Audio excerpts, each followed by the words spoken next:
Rigatoni, rigatoni, rigatoni.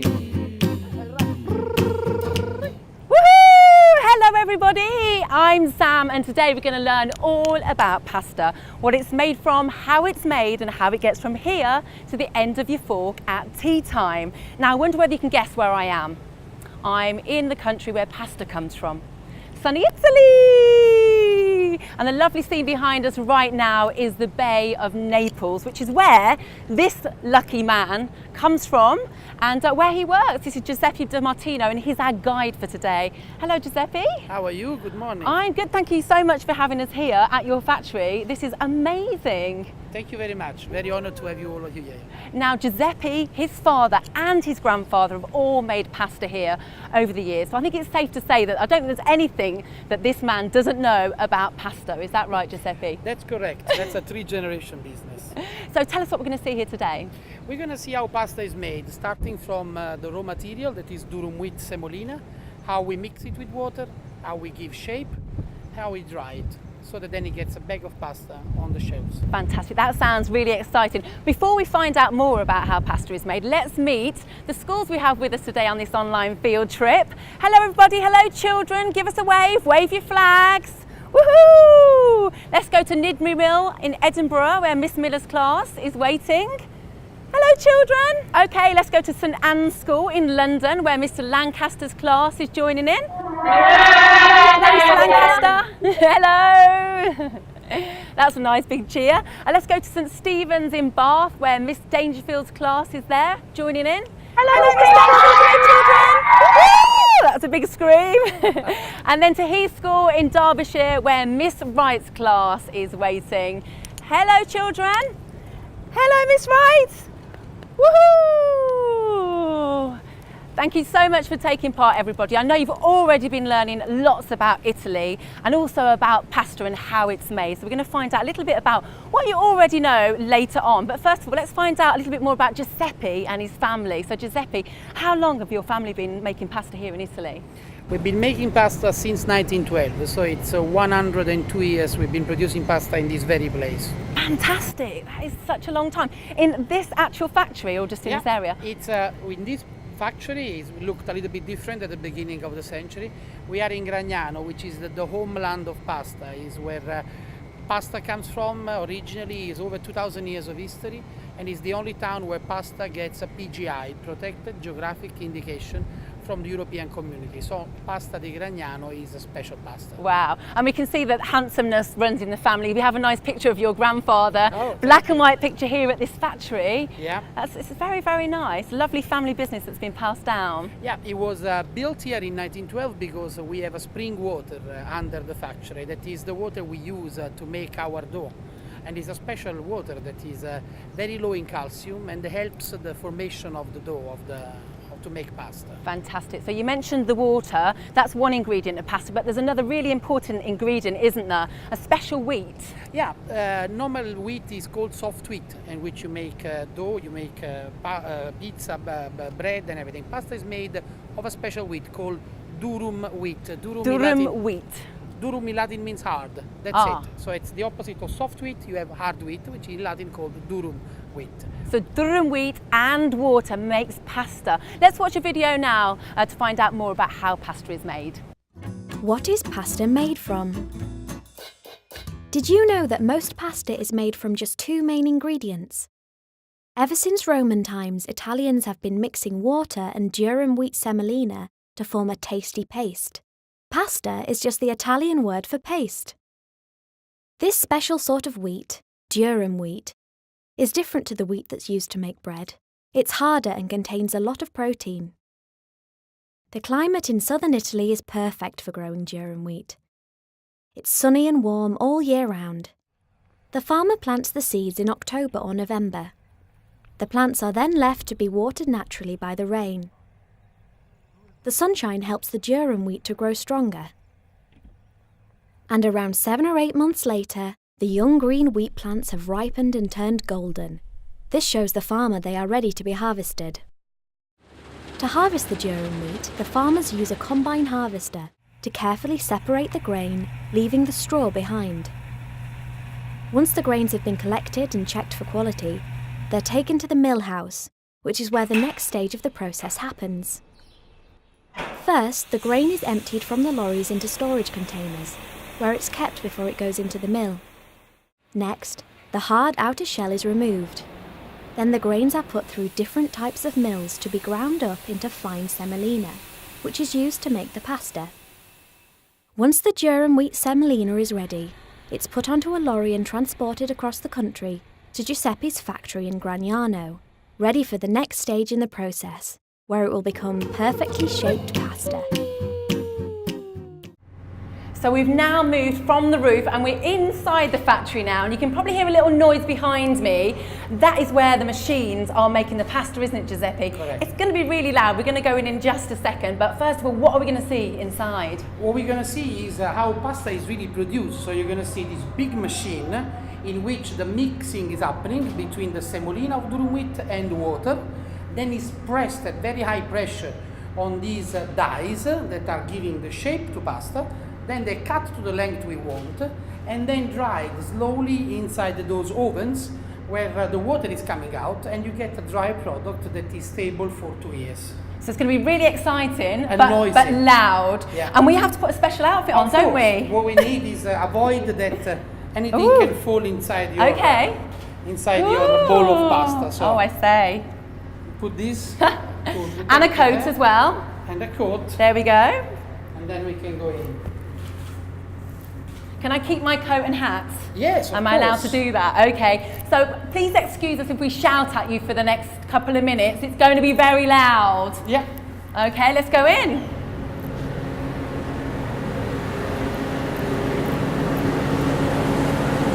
In we go. Okay, what can we see here then, Giuseppe? What we see is basically the mixer that is up there. The semolina and the water gets inside the mixing tank and then is pushed through the dies. Okay. And that is a die. Let's go over to see the die. So this is the die. Yes, this is a die that gives the shape of fusilli. So it's pushed through here, Okay.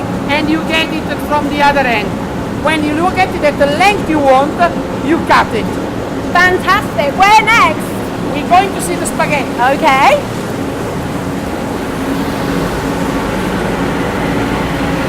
Spaghetti, wow.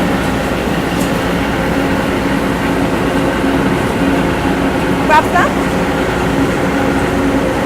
Wow. Woohoo! Spaghetti Oh. are very warm still because Yeah. they've just been made, and they have a lot of water. So we need to take the water out. That's great. Good to eat. You can eat? Oh, okay. Try them. Very nice, very nice. So spaghetti are hung and then dried. Okay. I'm gonna show you the shapes.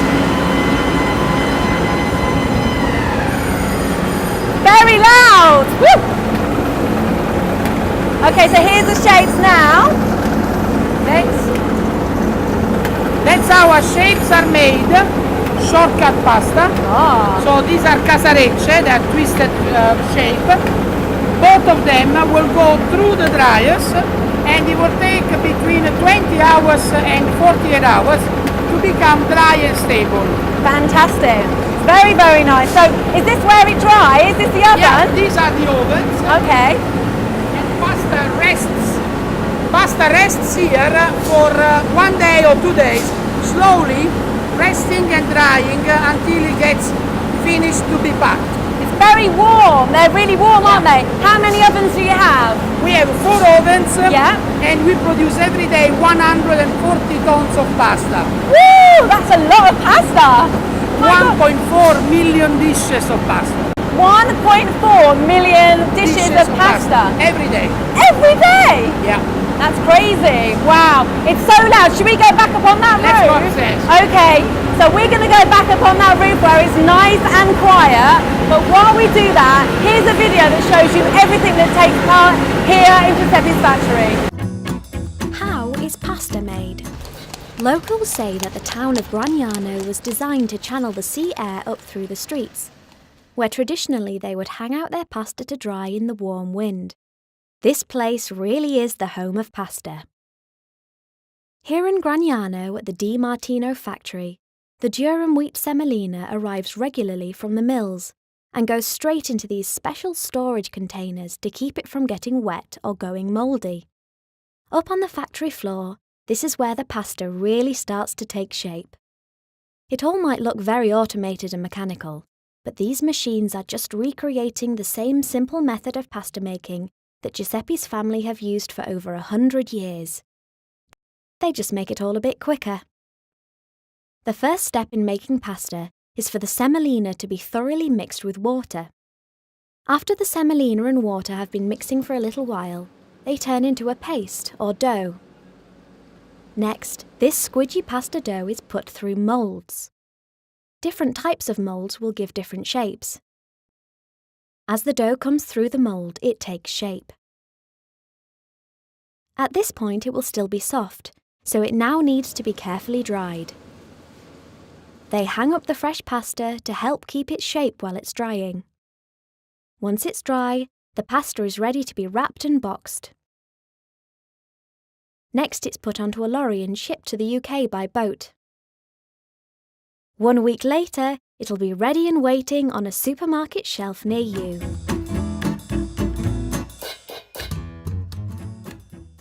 Okay, so we're back on the roof. It's a bit quieter down here. It's nice and windy and breezy actually because it was so hot in there, wasn't it? Yeah, and that's the wind that they used to dry pasta outside in the Oh, street. wow. But now you use the big ovens, so it's much quicker. Yeah. I guess if you left it outside in the street, would not everyone run off with it now? No, also because the traffic, the cars, it won't be hygienical anymore. Oh, exactly. Good point. Tell us about the ingredients in your pasta, Giuseppe. So, like we said, the durum wheat semolina is the result of milling of durum wheat. Durum wheat only grows in the south of Italy, and is a different kind of wheat that has got a memory of shape. So the protein in it, once you give a shape, after cooking, have got the ability to keep the shape even after cooked. While soft wheat, it's soft. Right. So the dough is made by hand, and you can make pizza, you can make, but you cannot give a shape. Right. So that's why pasta historically has been made in so many different shapes. And Italian use one shape with one recipe. Yeah, because you'd expect if it went into the water, the twisty ones would just go straight, wouldn't Correct. you? But it just stays twisty. That's the beauty of durum wheat. Is that a technical term, twisty? Well, I have been learning about pasta this week, and I was quite surprised by some of it. And I know that pasta is a really good source of energy because it's full of carbohydrates, isn't it? And it's also a starchy food. And I think you probably about a third of your daily intake should be of starchy food. In this case, our carbohydrates from pasta are complex carbohydrates with a very low glycemic index. It means that it releases the energy very slowly. It makes you feel hungry longer after, and is what is being used mainly by people that do marathon or the athletes, because it releases the energy very slowly. It's a perfect meal. It's very balanced. It was used by the Roman soldiers because they marched for very long, and they needed to have energy that was released slowly through the day of marching. That's fantastic. So children, if you want to run around all day without feeling tired, eat pasta, isn't it? How much pasta do you eat? Italians, we eat 28 kilograms of pasta per person per year. English people only 3.5 kilograms, so there is a lot. Oh, you eat a lot more than us? Yeah, and I thought I ate a lot of pasta. Italians will eat pasta every day or 5 days a week. Oh, fantastic. Well, as we said, Giuseppe knows just about everything there is to know about pasta. So let's put that to the test. I think we have some questions from some of our children that are taking part in this online field trip. Let's go to St Stephen's Primary School in Bath, where Miss Dangerfield's class are poised with questions. Hello, Miss Dangerfield. Hello! Hello, children. That was nice and loud. Do we have someone to ask a question for Giuseppe? How do you make different types of shapes of pasta? Great question. How do you make the different shapes of pasta? By changing the dies. I have shown downstairs that little round thing. You change those ones and you make different shapes. It's kind of like if you have Play-Doh either in your class or at home, and we have those funny sort of shapes to push the dough through, just like that, isn't it? And they're called dies. They can be dies. Teflon or bronze. Fantastic. Great question. Do we have another question? How long does it take to make pasta? How long does it take to make pasta? That's a great question. It depends on the shape. If you talk of a spaghetti that is very thin, it can be 12 hours. If you go something like this, very thick, it can get up to 24 hours, even 48 hours. Okay, so the thicker, the more it The takes to thicker, dry. the more it takes time to take the water out. Great, okay. Fantastic questions coming from St Stephen's Primary. Anybody else from St Stephen's Primary got a question? How much pasta do you make each day? How much pasta do you make a day? That's a great question. Overall, as a business, we do 840 tons per day. In this factory is 140 tons. So it's 1.4 million dishes of spaghetti or penne come out from this factory all over the world every single day. So tonight at tea time, there's going to be a lot of people sitting down eating your pasta. That's so crazy. Do we have one more question from St Stephen's Primary School? How many different types of pasta are there? How many different types of pasta are there? That's great. In Italy, there are over 300 different shapes. They're twisted, they are long, round, they got ribs, they're short, they're flat. Any kind of shape you can imagine is used to match it with an ingredient or with a recipe. So in Italy we have spaghetti with tomato sauce, penne with arrabbiata, linguine with clams, and you don't cross it. You know, it's a science. Yes. So children, next time you're in the supermarket and going around by the pasta section, don't just grab spaghetti, just take a look at all the shapes and sizes. They will do now because they know a lot about pasta, don't they? Let's go to thank you so much, St Stephen's Primary. They were great questions. Let's go to St Anne's School now in London, where Mr Lancaster's class is waiting. Hello, Mr Lancaster. Hello. Hello. Hello, children. Okay, do we have someone with a question for Giuseppe? What's the most important thing you need to think about while making pasta?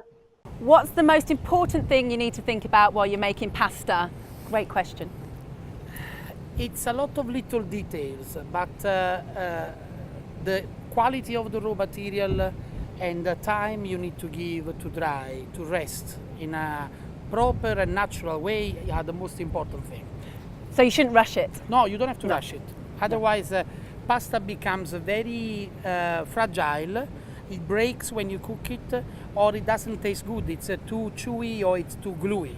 Pasta has to be al dente. Al dente, yes, I knew that one. Okay, let's get another. There's only a few of you, so you can all ask questions. So who's next? Do you use different ingredients to make different kinds of pasta?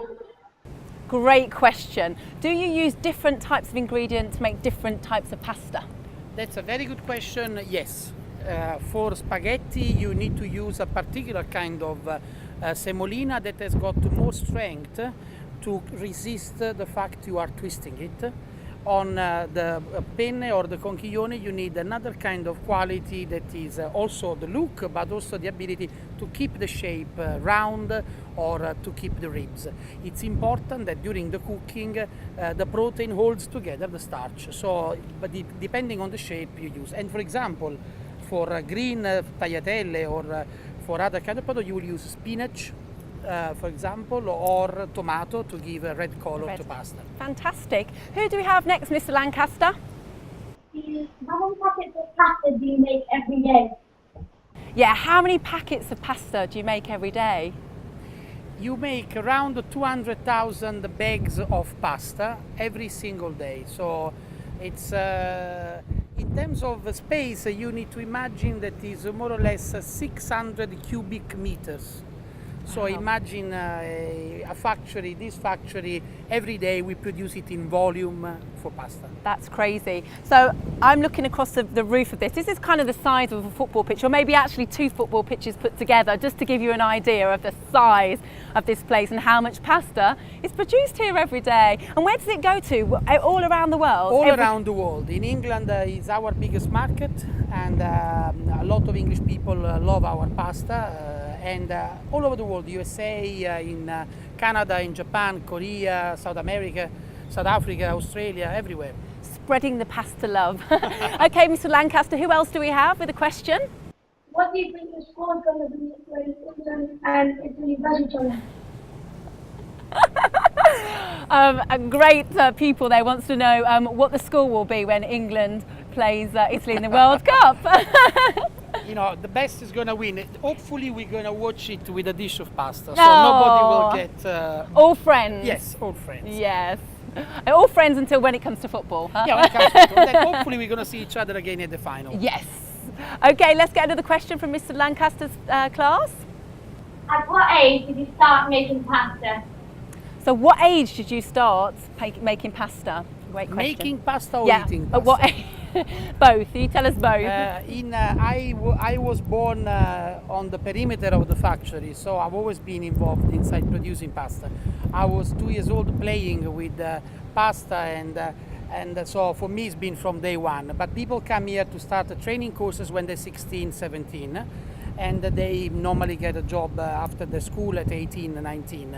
You can eat pasta from the age of 3 months until you are 125 years old. Wow, yes. After, you need to look after it. Oh, fantastic. You mentioned playing with pasta. I'm sure that a lot of the children, when they were younger, or they maybe have used it in some art or craft way. Of course. So it's just so useful, isn't it? Not only just to eat, but you can do things with it as well. People, they do bracelets. or necklaces. Well, it's time to look at different types of pasta now, and in the classrooms, children, you should have bowls of pasta. So if you pass them around the class and take a look at all the different shapes and sizes and have a feel, and while you're doing that, we'll take a look at the pasta that Giuseppe's got here on the table. Okay, we have, those ones are very traditional. They're called paccheri. The translation in English are slaps. Oh. So because they're so powerful in their mouthfeel and how they taste, they are like a powerful slap on your face. So these are paccheri. Then we have bow ties or butterflies. We have a nest of tagliatelle. They are replicating a bird nest. We have fusilli, that is a twisted product. We have things like snails for soup pasta. Fusilli that are twisted. These are original because they replicate the curly hair of a princess that came to open the railway station here in Gragnano. They're called mafaldine. But also we have lasagne that are flat.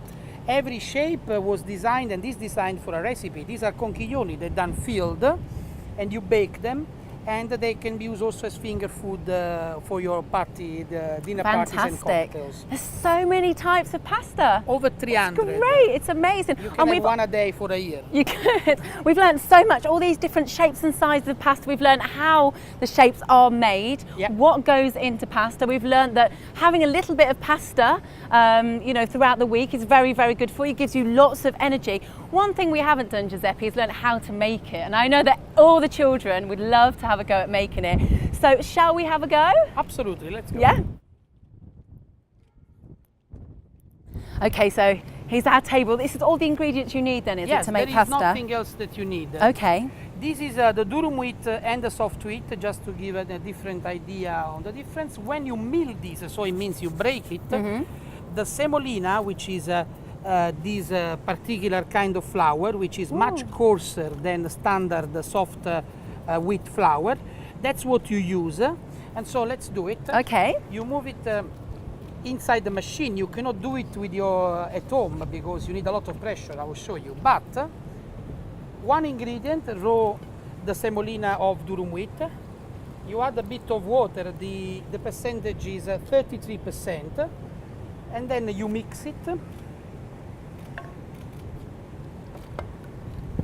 And then, if you really want to have fun, you can do it with your hands. Oh yeah, get in there. Let me know if you need any water. I'll be your assistant. I know all the children are going, I want to have a go at doing that. It's the mucky bit that we love, isn't it? Yeah, absolutely. And this is the dough. It's never elastic like soft. So that's why it needs to go through the dye. That is... oh, okay, which makes the shape. And that's how it looks like when it's been mixed for a while. You see, it looks like crumble. It looks like the top of an apple crumble, doesn't it? It does, because that's how it should look. Crumbly, very in a granular way, not elastic like a pizza dough. That's the big difference. Fantastic. Pushed through the dye very hard. Hard means 110 bar, so it only can be done by a machine. Great. And this was done even 5 centuries ago, always with the machine.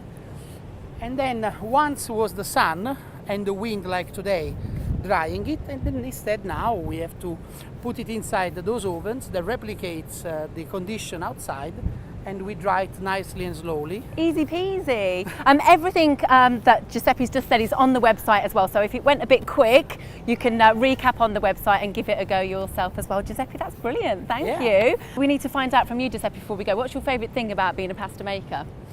Being a pasta maker like we are is a great luck.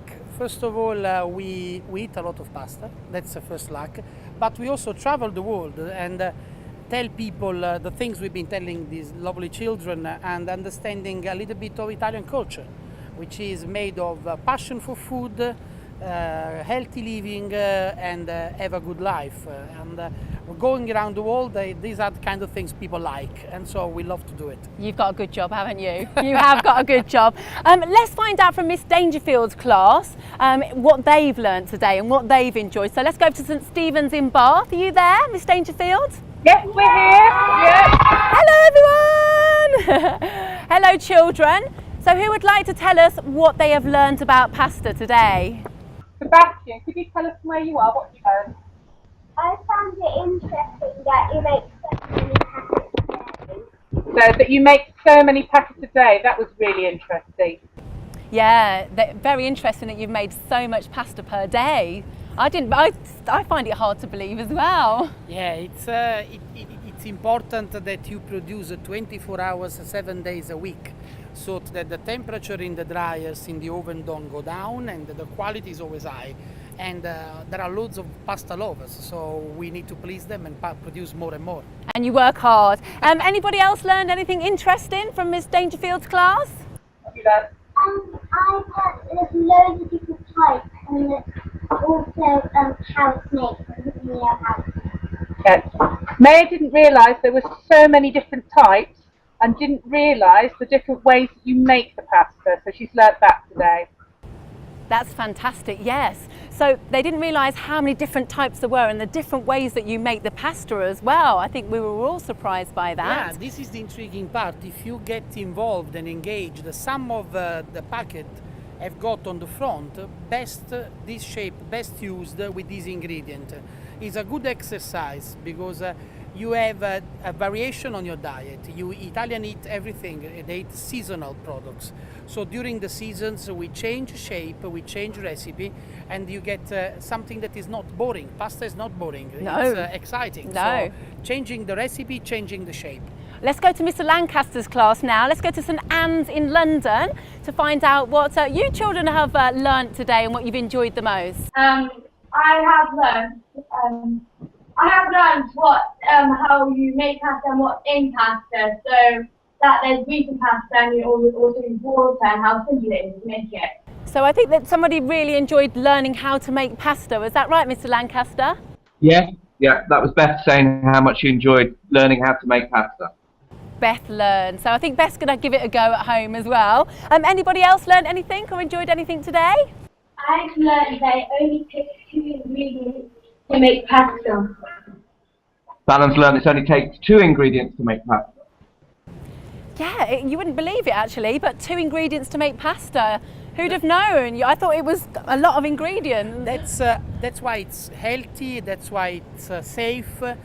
One ingredient that is raw material and the other one is water. So as simple as that. The art is to make different shapes, dry it properly, and make this product to taste good for 2 years, because that's how it lasts in your houses. So it's a good stock of food. You always keep a bag of pasta at home. Yeah, well we have mentioned making pasta and you have showed us, but classes, you should have your own pasta making kits in your classroom so you can have a go and maybe you can give Giuseppe a run for his money. Any last minute tips for the classes that are going to have a little go at pasta making? Always cook pasta al dente. Don't make it too soft. Italians nice things that are nice and crunchy with still their soul, their life in the pasta. Okay. So don't overcook it. Don't overcook it, that's the number one and tip. that makes it even more digestible. And the other thing is try to learn how to match one ingredient with one shape all the time. And don't put too many things in. No. My grandmother used to say that the best recipe is made for only 7 people with less than 7 ingredients. They don't cook for more than 7 minutes. That's such a good tip. Yeah. That is such a good tip. I'll listen to the master, Giuseppe. Okay, children, we have come to the end. We hope you've enjoyed learning all about pasta and how it's made, what goes into it, how the shapes are made. Don't forget, if you'd like to take part in a field trip, we can't fly you all the way to Italy, but we can take you to a local farm or a local store to show you how your food is made and where it comes from. All the details, you know, are on the website right now, so do get in touch. Thank you so much to our schools. Thank you to Nidri Mill School. Thank you to St Anne's in London and Mr Lancaster. Bye. Again, bye. And to St Stephen's in Bath, Mr Dangerfield's class. Bye bye everybody, thank you so much for taking part. We'll see you next time. How do we say goodbye in Italian? Arrivederci. Arrivederci.